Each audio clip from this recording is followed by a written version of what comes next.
नमस्कार, दिल्ली स्पेशल देख रहे हैं आप। मैं हूं आपके साथ साहिल धूलिया। बुलेटिन की शुरुआत करते हैं। दिल्ली में नगर निगम कर्मचारियों के वेतन को लेकर टकराव बढ़ता जा रहा है। दिल्ली सरकार ने बीजेपी पर बड़ा आरोप लगाया है। डिप्टी सीएम मनीष सिसोदिया ने इसे बीजेपी की नाकामी करार दिया है। उन्होंने कहा कि 20 साल में बीजेपी ने नगर निगम को बर्बाद करने का काम किया है। रिपोर्ट देखिए। नगर निगम कर्मचारियों के वेतन पर टकराव। डिप्टी सीएम ने बीजेपी को बताया जिम्मेदार। बीजेपी की नाकामी से बने हालात।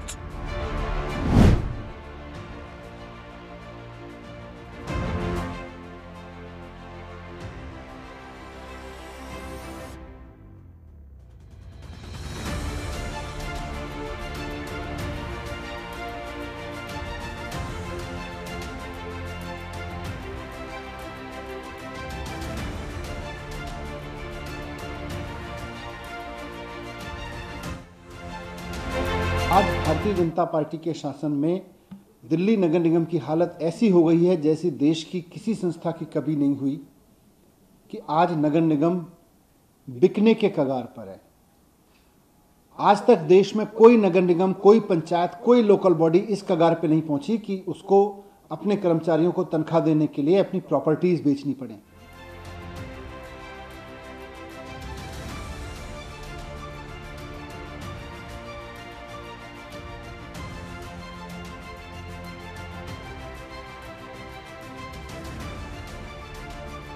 भारतीय जनता पार्टी जिम्मेदारी ले, नगर निगम को छोड़े, कहे कि हमसे नगर निगम नहीं चलाया जा रहा और इसका सॉल्यूशन केवल एक है कि यहाँ पे इनको भारतीय जनता पार्टी के कब्जे से नगर निगम को मुक्त किया जाए।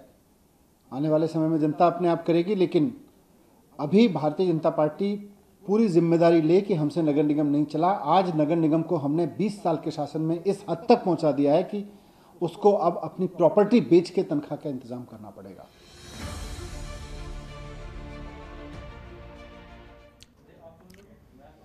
वहीं कोरोना को मात देने के लिए दिल्ली सरकार अब औषधीय पौधों को ढाल बना रही है। पर्यावरण मंत्री गोपाल राय ने जानकारी दी है कि आने वाले 5 जून को पर्यावरण दिवस के दिन वृक्षारोपण अभियान चलाया जाएगा। कोरोना की दूसरी लहर में जिस तरह से ऑक्सीजन की कमी देखने को मिली, पौधे लगाकर हम इस कमी को दूर कर सकते हैं। यह रिपोर्ट देखिए।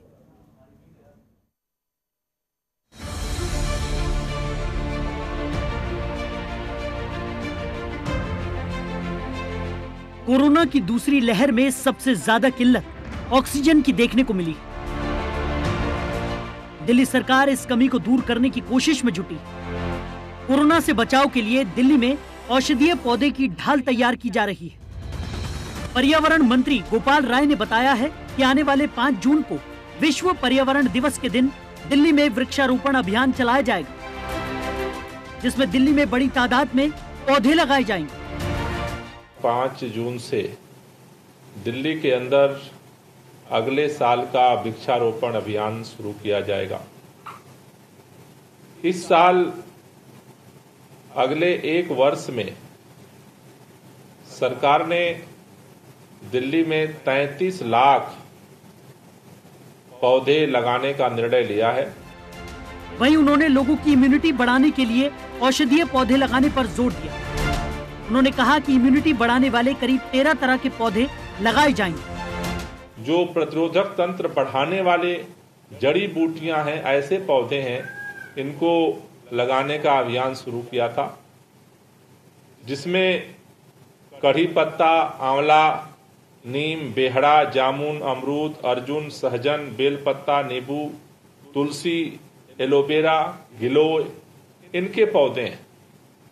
दिल्ली के अंदर जो सरकारी नर्सरी है, वहां से फ्री ऑफ कॉस्ट ये पौधे जो है वो दिए जाते हैं। दिल्ली में पिछले साल भी पर्यावरण दिवस के दिन बड़े पैमाने पर पौधे लगाए गए।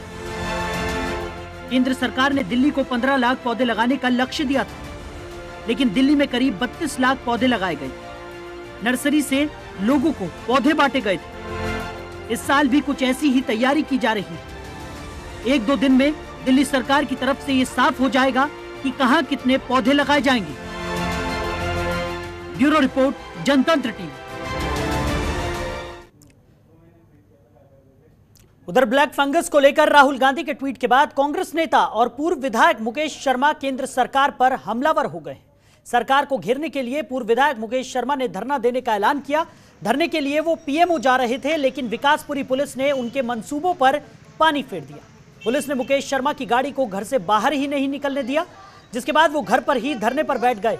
मुकेश शर्मा का लगातार कहना है कि जब पुलिस यहां से हटेगी, हम धरना देने पीएमओ जरूर जाएंगे।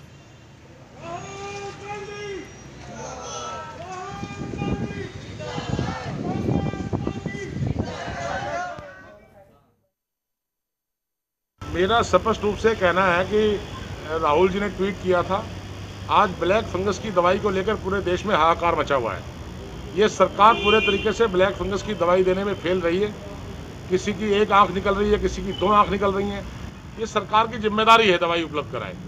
इसके अलावा 2G पाउडर अवेलेबल नहीं है, लोग कर्रा रहे हैं। सोशल मीडिया पर लोगों मदद मांगने वालों की बाढ़ आई हुई है। आखिर सरकार है कहाँ? कांग्रेसी नेता और पूर्व विधायक मुकेश शर्मा जो कि अपने घर से निकलकर पीएमओ हाउस जाने वाले थे, वहां धरना देने के लिए जाने वाले थे, लेकिन विकासपुरी पुलिस ने उनके घर के आगे बैरिकेड लगा करके उनको रोक दिया है। और अभी आप यहां पर देख सकते हैं कि मुकेश शर्मा जो कांग्रेसी नेता हैं और पूर्व विधायक मुकेश शर्मा वो अपने घर के आगे धरने पर यहां पर बैठ चुके हैं। उनका कहना है साफ तौर पर कि दिल्ली में जो महामारी फैली और ब्लैक फंगस को लेकर के सरकार के पास कोई कदम नहीं है कि ताकि उस बीमारी का जल्द से जल्द इलाज हो सके और दवाई लोगों तक मुहैया हो सके। लेकिन अब आप देख सकते हैं कि विकासपुरी पुलिस ने उनको उनके दरवाजे के आगे ही रोक दिया है और अब मुकेश शर्मा जो पूर्व विधायक हैं वो यहाँ पर अपने घर के आगे धरने पर ही बैठ गए हैं। उनका कहना ये है कि अगर पुलिस यहाँ से हटेगी तो वो जाएंगे ज़रूर, ताकि ब्लैक फंगस की दवाई के लिए सरकार से बात कर सके। अब देखते हैं कि कब तक यहाँ ये धरना दे करके बैठे रहेंगे। मोहम्मद अजीज़, जनतंत्र टीवी, दिल्ली।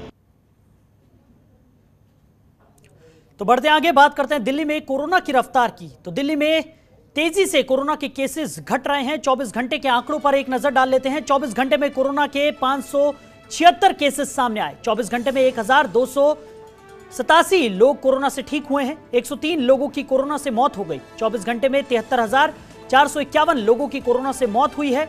कोरोना संक्रमण की मौजूदा दर 0.78% दर्ज की गई है। तो 24 घंटे में 50,658 लोगों को वैक्सीन लगाई गई।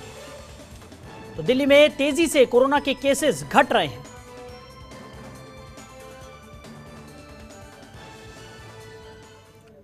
वहीं कोरोना वायरस की दूसरी लहर के खतरे को देखते हुए केंद्र सरकार ने सीबीएसई बोर्ड की 12वीं की परीक्षा रद्द कर दी है। लेकिन कई होनहार छात्र हैं जो सरकार के इस फैसले से खुश नहीं हैं। बच्चों को अपने आगे के भविष्य की चिंता सता रही है। जनतंत्र टीवी की टीम ने 12वीं के कई छात्रों से बातचीत की। छात्र छात्राओं का क्या कुछ कहना है, सुनिए।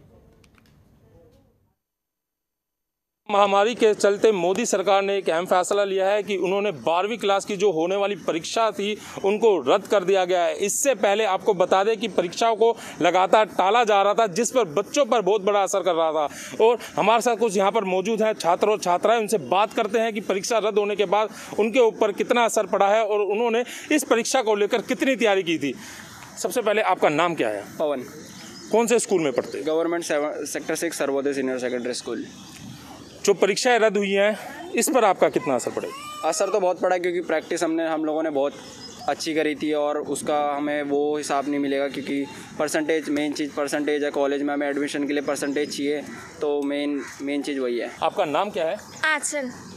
कौन से स्कूल में पढ़ते हो? सर्वोदय विद्यालय सेक्टर 2। अब जो मोदी सरकार ने जो परीक्षाएं रद्द कर दी हैं 12वीं क्लास की, और उससे पहले लगातार उनको टाला भी जा रहा था, तो कितना मेहनत करी थी आपने और क्या असर पड़ेगा आपको? हमने अपना 100% दिया था, बहुत अच्छे से मेहनत करी थी, बट बार बार पोस्टपोन करने के चक्कर में हमारा कॉन्फिडेंस पहले से डल हो गया था और प्रॉपर स्टडी नहीं हो पा रही थी और प्रेशर ज़्यादा पड़ रहा था किसी भी चीज़ का।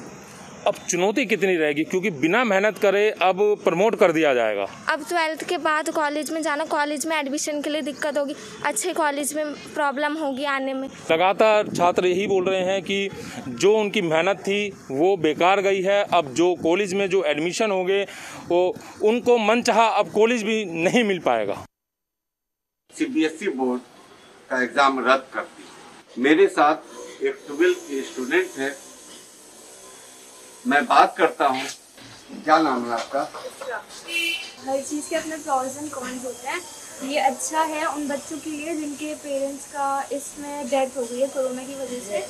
और मैं ऐसे बहुत से लोगों को जानती हूँ जो इस कंडीशन में नहीं थे कि वो एग्ज़ाम्स दें, लेकिन जिन बच्चों ने पूरे साल मेहनत करी उन लोगों के लिए अच्छा नहीं हुआ और हो सकता है उनके करियर में आगे जाके इनको फ़ायदा ना मिले। तो इस वजह से ये फैसला गलत भी है और फिर कुछ हद तक सही भी है। ये बहुत अच्छा हुआ क्योंकि हमें एक फ़ाइनल डिसीजन मिल गया, हमें पता चल गया आगे हमें क्या करना है। अब 12th का आगे नहीं पढ़ना, हमें अपने एंट्रेंस पे और इन सब चीज़ों पे फोकस ज़्यादा करना है। तो अब हम लोग काफ़ी क्लियर हो गए कि अब हमें क्या करना है। दिल्ली से शहनवाज खान, जनतंत्र टीवी।